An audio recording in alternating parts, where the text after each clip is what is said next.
All of these financial institutions, they buy politicians. You can take this big ton of money, and then you can start to buy people. Let me tell you, it's not through who's the president.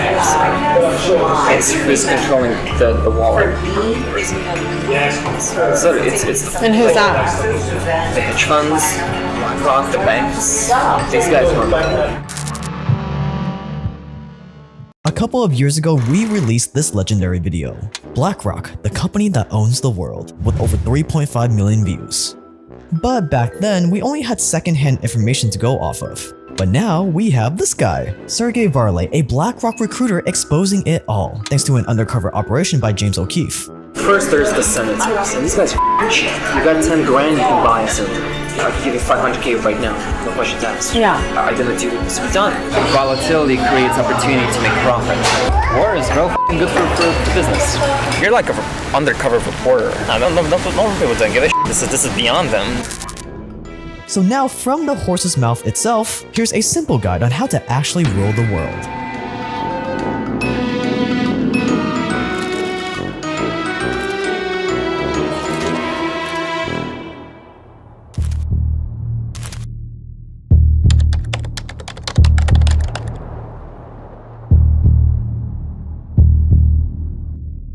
Step number 1, to rule the world, you first need to control an obscene amount of money. See, money gets you to the big boys table. And when you're at the big boys table, that's where you can actually start influencing how the world works. Anybody who wants to go into politics, they're all puppets.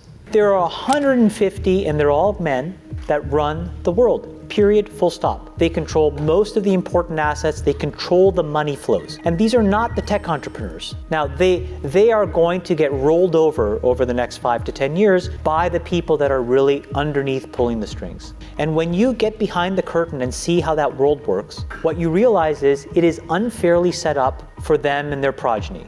First order of business is, I want to break through and be at that table. That's the first order of business. And the way that I do that is by proving that I can do what they do as well as they do it. And then do it better than how they do it. Because at the end of the day, they are commercial animals, okay? And they'll open the door out of curiosity and they'll let me stay because I add value. But it all starts with money. You acquire stuff. You diversify, you acquire, you keep acquiring, you spend whatever you make in acquiring more. And at a certain point, your risk level is super low. Like, imagine you've invested in 10 different industries, from food to drinks to like technology, right? One of them fails, it doesn't matter. You have 9 others to back you up. Risk management is inherently in just about everything. And in the finance space, it's all about the money you make. You don't let it sit. You keep using it over and over, and exponential growth. You own a little bit of everything, and that little bit of everything gives you so much money on a yearly basis. And that's exactly what BlackRock did. Today, BlackRock has more than $9 trillion of assets under management. And you know what that means, right? It means that if BlackRock was a country, they would be the 4th biggest country in the world in terms of assets, surpassed only by Japan, China, and the US. That means BlackRock is bigger than the UK, bigger than Germany, bigger than France, Canada, Italy, and they own a percentage of every single major company in existence. So BlackRock is now in this position where not only do they have this incredible influence over every single company out there, but now if all they did was sit back and do nothing, they would still get another $500 billion every year if all they did was grow their assets by another 5%. Now that is power. It's why their assets under management is projected to hit $15 trillion by 2028. And now that you own a little bit of everything, you now have this bird's eye view of the entire economy that no one else can see. Think about it, if you can see where money is flowing into and out of for the entire economy, that is insanely valuable. So now it's time to use this advantage to make yourself useful to the government. So useful that the government starts to become dependent on you. Aside from the public companies that BlackRock is invested in, like Coca-Cola, BlackRock also has their grubby little fingers inside of a bunch of private companies as well, to the tune of tens of billions of dollars. And this is with their private equity division. And why is BlackRock in private equity? Because private equity is where you're able to get in early on exclusive companies before they go public, before they potentially go to the moon, while also giving BlackRock a lot more influence on the company from the inside. Like, imagine if you got into Tesla just before they went public. That is private equity investing.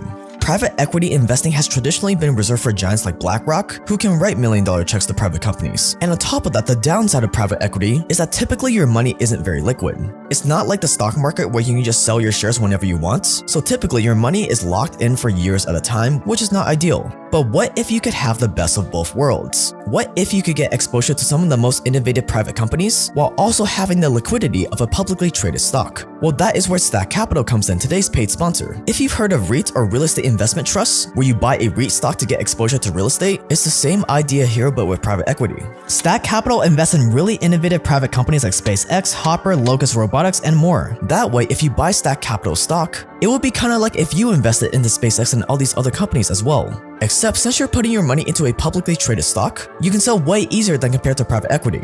Of course, this still comes with all the same risks as any investment, and I am not a registered financial advisor, but if you've been itching to get access to these type of companies, this might be a good route for you. You can learn more about what company Stack Capital is invested in by scrolling down and clicking the link below. Scroll down and click the link below to learn more about Stack Capital now.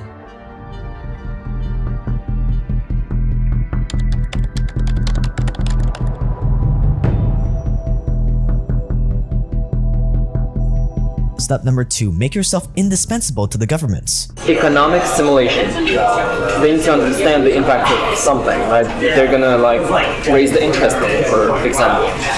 It's gonna create this cascade of various factors that people aren't, they're not sure what it's gonna do, basically. This is where BlackRock's secretive financial markets advisory group comes in. Now, BlackRock's Financial Market Advisories Group sounds like a vague, unassuming division of the company, and on paper, this division does not even make BlackRock all that much money. But the secret division is by far BlackRock's most important. The Financial Markets Advisory Group does everything from risk analysis to stress testing asset valuations for groups like the European Central Bank, the government of Greece, and of course, America's Federal Reserve. And by offering services that no one else can provide to big business and the government, BlackRock started racking up a lot of political goodwill with the most important decision makers in the world. This allows BlackRock to have a hand inside almost every major central bank and financial authority in the world. Just imagine the kind of insider information you could have at your fingertips if you were the one helping central banks around the world make decisions. Recessions, major market crashes, decisions to raise interest rates, to lower interest rates. If we already know that politicians have repeatedly done insider trading on these things in the past, it's safe to assume that BlackRock definitely knows about all these things well in advance, way before they happen, especially when they're the ones helping these politicians make the decisions. Today, BlackRock has become completely and utterly entrenched in the American government, along with many other institutions around the world. The government asked BlackRock to help organize the sale of Bear Stearns after the 2008 financial crisis. They asked BlackRock to help with the bond buyback program during COVID, and BlackRock has even helped the Vatican get their finances in order. And when you've infiltrated governments this deeply, it makes buying off the politicians that much easier.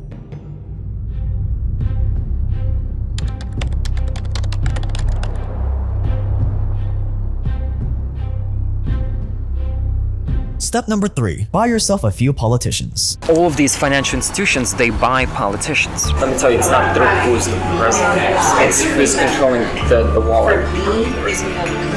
First, there's the senators, and these guys are rich. You got 10 grand, you can buy a senator. I can give you 500K right now, no questions asked. Yeah. It doesn't matter who wins. They're in my pocket at this point. Here's what you have to understand about politics, is that even though they look and sound all powerful on TV, these politicians are nothing. They don't have any actual power, they are merely puppets. Most of them don't start out with any money, so in order to get elected, they have to befriend wealthy donors like you. And when you actually get them elected, most American senators, for example, only make a measly $174,000 a year, which means these puppets are incredibly easy to bribe. Think about it, if all you offer them was $500,000, that's almost triple their yearly salary. So of course they're gonna bend over and take it. $500,000 for you is quite literally chump change, so it's a pretty good deal. But keep in mind, in the US there are campaign contribution limits. But don't worry, because there are plenty of ways for a politician to receive $500,000 worth of value from you without you actually having to wire them $500,000, wink wink.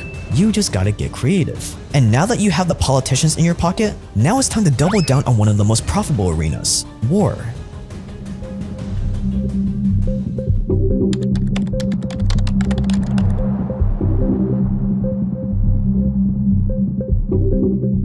I'll give an example. Russia blows up Ukraine's grain silos. Price of wheat's gonna go mad up. So what are you gonna do if you're a trading firm? The moment that news hits, within a millisecond, you're gonna pump trades into whoever the wheat suppliers are, into their stocks. Within an hour or two, that stock goes up, and then you sell, and you just made, I don't know, however many mil. This is fantastic if you're trading. Volatility creates opportunity to make profit. War is real good for business. It's exciting when goes wrong, right? And that's not all. In June 2023, BlackRock announced it will be setting up a reconstruction bank with the Ukrainian government to help rebuild the country and attract private investments. And even though BlackRock said they're going to be offering their help for free, this move will put BlackRock in the perfect position to get in early on all the best investments. Think about it, if Ukraine wins this war, it's safe to assume that America is just going to dump even more money into the country to rebuild and take it over. And BlackRock will be in the perfect position to know about it first and capitalize. That's why companies like BlackRock are doing everything in their power to keep the war going. Because the more damage the war creates, the more reconstruction will be needed. Ukraine is good for business. You know that, right? We don't want the conflict to end. If you own shares in Lockheed Martin, Raytheon, and Boeing just like BlackRock does, then war is great for business. If you have contacts in the government that tell you when Ukraine's grain silos are blown up, or when America is going to sanction Russian natural gas so you can profit off of it, war is great for business. If you own shares in the companies that are eventually going to be hired to rebuild Ukraine, war is great for business.